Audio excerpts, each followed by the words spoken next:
नमस्कार, बहुत स्वागत है आपका। आपके साथ मैं हूं ज्योत्सना पाटनी। नरेंद्र मोदी वोट जोड़ रहे हैं, बड़ी तेजी से जोड़ रहे हैं। पिछले 40 दिनों में ही मोदी ने 1 करोड़ वोट जोड़ लिए। 2019 में मोदी को 38% वोट मिले थे। हर महीने सवा महीने में मोदी अगर 1 करोड़ वोट जोड़ने लगे तो चुनाव होने तक मोदी 10 करोड़ वोटर जोड़ सकते हैं। 38% से मोदी का वोट शेयर 48 से 50% तक यूं ही पहुंच जाएगा। ये कैसे हो रहा है? मोदी की पॉलिटिकल स्ट्रैटेजी क्या है?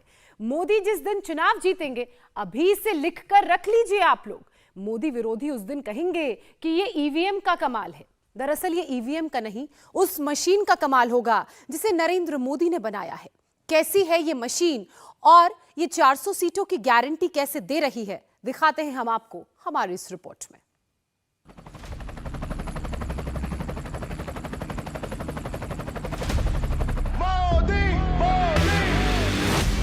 भारत माता की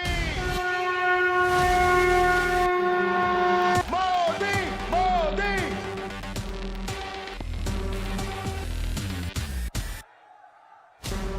24 में प्रधानमंत्री कौन बनेगा और कितनी सीटों से बनेगा? भारत माता की 300 सीट, 350 सीट या 400 सीट? माननीय प्रधान पहले नारा था अब की बार 300 पार, फिर नारा हुआ अब की बार 350 पार, अब नारा हो गया अब की बार 400 पार।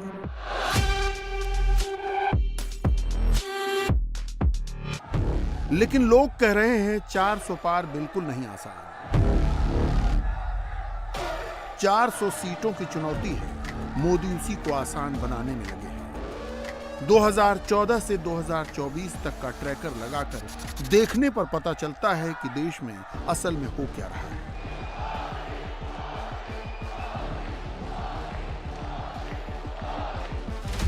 बीजेपी ने जो सीट 14 में जीती, 19 में वहां उसने जीत का मार्जिन बढ़ा दिया। 14 में जो सीटें रह गई थीं, बीजेपी ने उनको 19 में जीत लिया।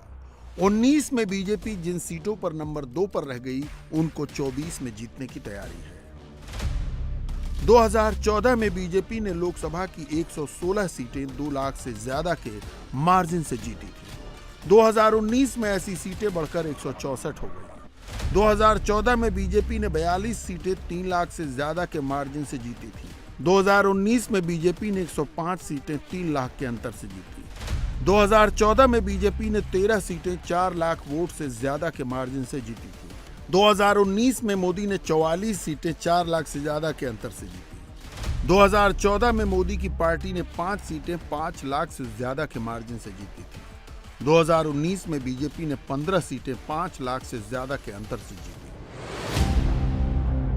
ऐसा कैसे हो रहा है? इसका मैकेनिज्म क्या है? बीजेपी की ए कैटेगरी वाली सीटें A+ कैटेगरी में कन्वर्ट हो रही हैं। बी कैटेगरी वाली सीटों को बीजेपी ए कैटेगरी में कन्वर्ट कर रही है। सी कैटेगरी वाली सीटों को बीजेपी बी कैटेगरी में कन्वर्ट कर रही है और डी कैटेगरी वाली सीटों को बीजेपी सी कैटेगरी में कन्वर्ट कर रही है। हाँ, ये सच है कि मोदी के लिए डी कैटेगरी की सीटें अब भी हैं। दक्षिण भारत में ही ऐसी करीब 100 सीटें हैं जहां बीजेपी कमजोर है। वहां बीजेपी का वोट शेयर सिंगल डिजिट में है। 2024 में उन सीटों पर बीजेपी के जीतने की संभावना बहुत कम है। राहुल गांधी वहीं से अपनी गिनती शुरू करते हैं। नरेंद्र मोदी फिर भी लगे हुए हैं, कभी धर्म के रास्ते, कभी संस्कृति के सहारे, तो कभी वेलफेयर के बहाने। मोदी दक्षिण का द्वार खटखटा रहे हैं। 24 में नहीं तो 29 में मोदी इन सीटों को जीत ही लेंगे। 24 के लिए मोदी और विरोधियों में एक रेस शुरू है। मोदी अपनी स्पीड बढ़ाते जा रहे हैं। मोदी एक के बाद एक राज्यों को भगवा रंग में रंगते जा रहे हैं। दूसरी तरफ कांग्रेस है, जिसके हाथ से जो सीट निकल गई वो वापस नहीं आ रही। मोदी की लीड बढ़ती जा रही है। रेस में मोदी 300, 350, 400 की स्पीड से दौड़ रहे हैं। दूसरी तरफ राहुल गांधी 40, 50, 55 वाली स्पीड से आगे बढ़ ही नहीं पा रहे। नरेंद्र मोदी और राहुल गांधी की स्पीड में कोई मैच नहीं है। 24 की रेस में मोदी की बराबरी करने के लिए 28 विरोधियों ने मिलकर रिले रेस शुरू किया है। रिले रेस का बैटन लेकर दौड़ने के लिए 28 पार्टियां इकट्ठा हुई, लेकिन सारी ताकत लगाकर भी वो 150 से 200 पर ही आउट हो जाती हैं। संसद से 143 सांसदों के सस्पेंशन और दिल्ली में विरोधियों की बैठक के बीच नरेंद्र मोदी ने एक नया काम शुरू किया। बिल्कुल नए तरीके से, बिल्कुल नए ढंग से नरेंद्र मोदी ने 24 जीतने का बिल्कुल नया प्लान बनाया। प्रधानमंत्री ने सर्वे शुरू कर दिया है। जनमन सर्वे का रिजल्ट सीधे नमो ऐप पर आ जा रहा है, जिससे तय होगा कि 24 के चुनाव में बीजेपी के किस सांसद का टिकट बचेगा और किसका कटेगा, और जहां टिकट कटेगा वहां किसे मिलेगा। 3 राज्यों में एकदम नया मुख्यमंत्री बनाने के बाद नरेंद्र मोदी ने अपना फोकस 24 पर शिफ्ट कर दिया है। नरेंद्र मोदी ऐसी जीत के लिए लगे हैं जो ना नेहरू को मिली, ना इंदिरा को मिली, ना राजीव गांधी को मिली।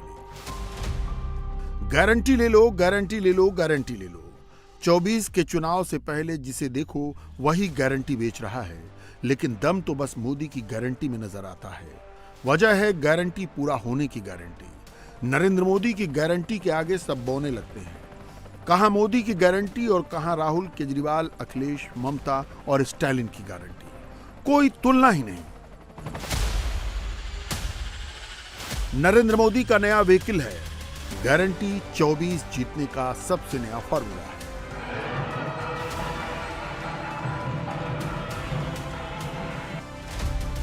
चौदह में चाय वाला, 19 में चौकीदार और 24 में गारंटी।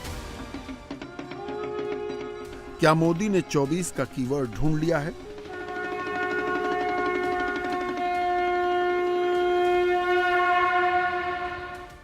मोदी और विरोधियों में क्या अंतर है और भरोसा केवल मोदी पर ही क्यों जमता है, यह समझना कोई रॉकेट साइंस नहीं है।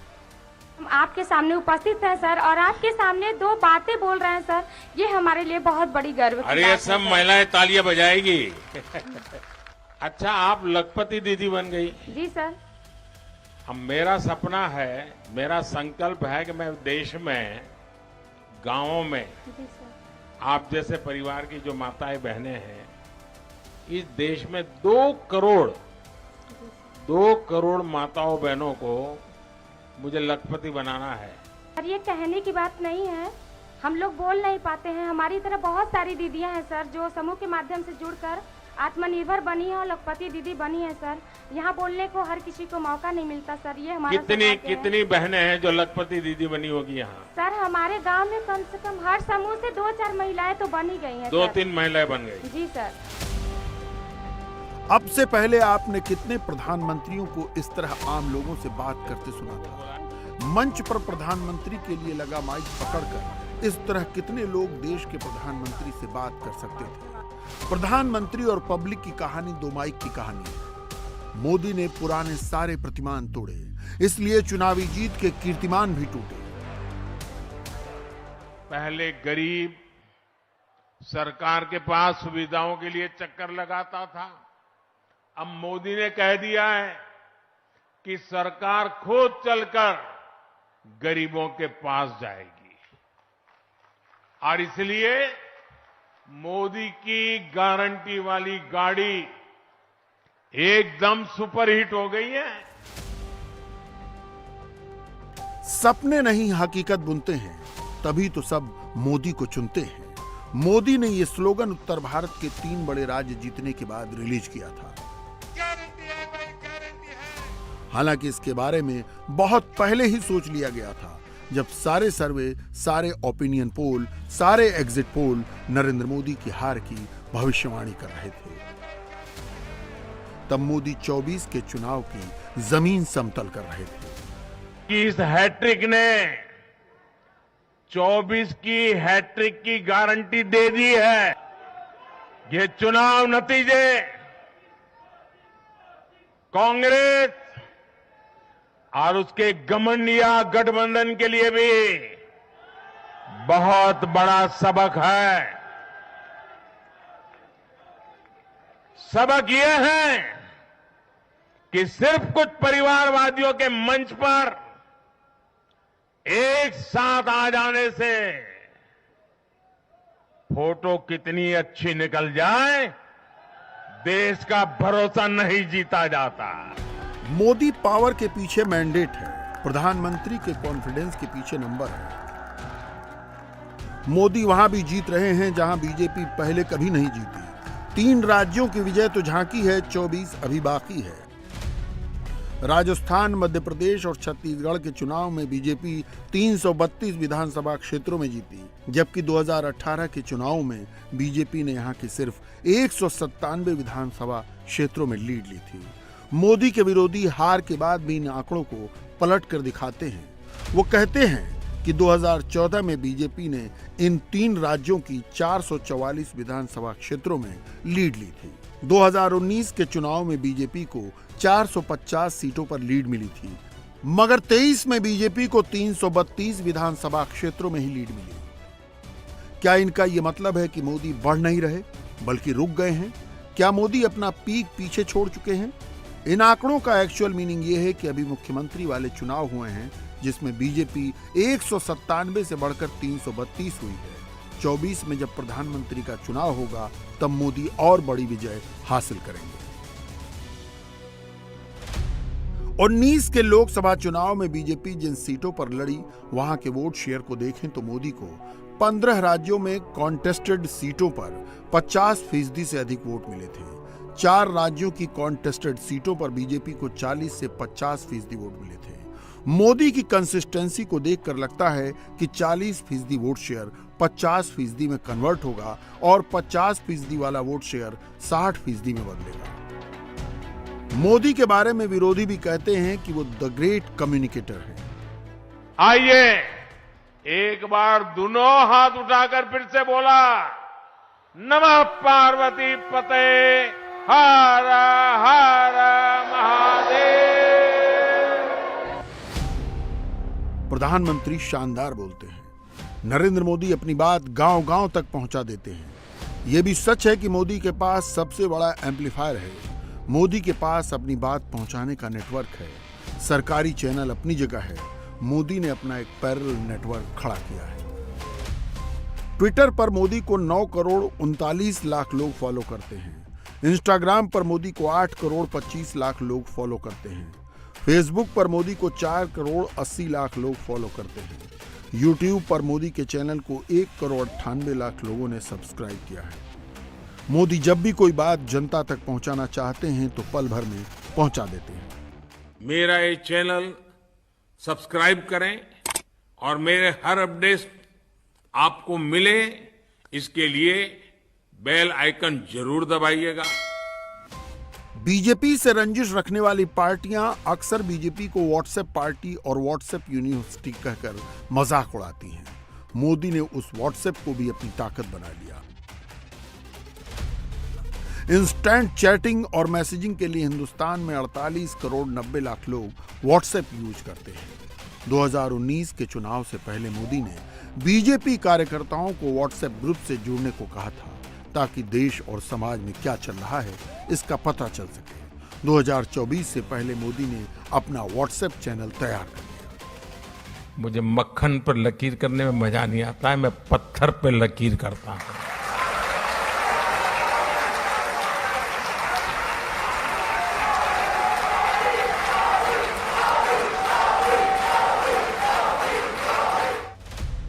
लॉन्च होने के कुछ ही दिनों के अंदर 1 करोड़ 24 लाख लोग मोदी के व्हाट्सएप चैनल से जुड़ चुके हैं, जहां मोदी का मैसेज बिना किसी फिल्टर के पहुंचता है।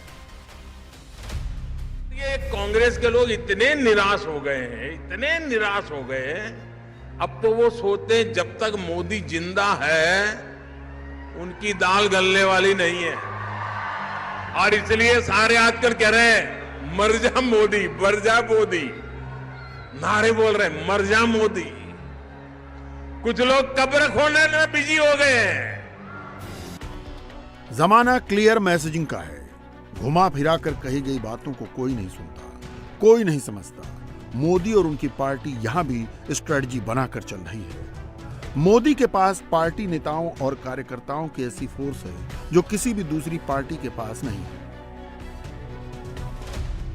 बीजेपी के वॉर रूम में नरेंद्र मोदी की गाइडेंस में जो मैसेज क्रिएट होता है उसे योगी आदित्यनाथ, जेपी नड्डा, अमित शाह और राजनाथ सिंह जैसे बड़े बड़े नेता एम्पलीफाई करते हैं। स्टेट लेवल पर वही मैसेज मुख्यमंत्री और मंत्री मल्टीप्लाई करते हैं। फिर बीजेपी के कार्यकर्ता घर घर तक उसकी डिलीवरी कर देते हैं। सोशल मीडिया से भी मोदी के मैसेज को फोर्स दिया जाता है। नतीजा एक के बाद एक जीत मिलती चली जाती है। कई लोग आपको बताते मिल जाएंगे कि नरेंद्र मोदी किस्मत के धनी हैं। मोदी से पहले भारत में जितने भी प्रधानमंत्री हुए उनसे तुलना करके वो बताते हैं कि मोदी को सबसे कमजोर विपक्ष मिला है। पिछले 9.5 साल से लोकसभा में मोदी के सामने विपक्ष का कोई नेता तक नहीं।